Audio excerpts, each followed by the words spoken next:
नमस्कार दोस्तों, स्वागत है हमारे अपने YouTube चैनल में। धर्मपुर नाम की एक नगरी थी। उसमें धर्मशील नाम का राजा राज करता था। उसके अंधक नाम का दीवान था। एक दिन दीवान ने कहा, महाराज, एक मंदिर बनवाकर देवी को बिठाकर पूजा की जाए तो बड़ा पुण्य मिलेगा।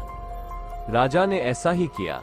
एक दिन देवी ने प्रसन्न होकर उससे वर मांगने को कहा। राजा के कोई संतान नहीं थी।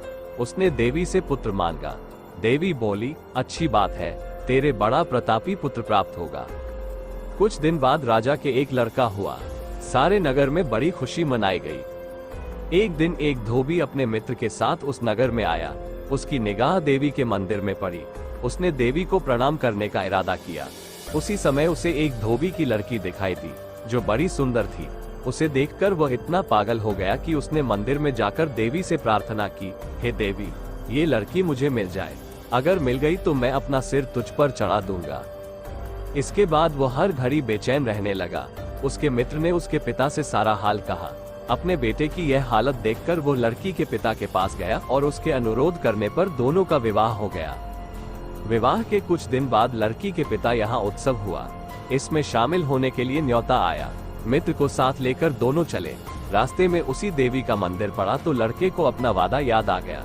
उसने मित्र और स्त्री को थोड़ी देर रुकने को कहा और स्वयं जाकर देवी को प्रणाम करके इतने जोर से तलवार मारी कि उसका सिर धड़ से अलग हो गया। Ads post. देर हो जाने पर जब उसका मित्र मंदिर के अंदर गया तो देखता क्या है कि उसके मित्र का सिर धड़ से अलग पड़ा है। उसने सोचा कि ये दुनिया बड़ी बुरी है। कोई यह तो समझेगा नहीं कि इसने अपने आप शीश चढ़ाया है। सब यही कहेंगे कि इसकी सुंदर स्त्री को हड़पने के लिए मैंने इसकी गर्दन काट दी। इससे कहीं मर जाना अच्छा है। ये सोच उसने तलवार लेकर अपनी गर्दन उड़ा दी। उधर बाहर खड़ी खड़ी स्त्री हैरान हो गई तो वह मंदिर के भीतर गई। देखकर चकित रह गई। सोचने लगी कि दुनिया कहेगी ये बुरी औरत होगी, इसलिए दोनों को मार आई। इस बदनामी से मर जाना अच्छा है। ये सोच उसने तलवार उठाई और जैसे ही गर्दन पर मारनी चाही कि देवी ने प्रकट होकर उसका हाथ पकड़ लिया और कहा, मैं तुझ पर प्रसन्न हूँ, जो चाहो सो मांगो। स्त्री बोली, हे देवी, इन दोनों को जिला दो। देवी ने कहा, अच्छा, तुम दोनों के सिर मिलाकर रख दो। घबराहट में स्त्री ने सिर जोड़े तो गलती से एक का सिर दूसरे के धड़ पर लग गया। देवी ने दोनों को जिला दिया। अब वे दोनों आपस में झगड़ने लगे।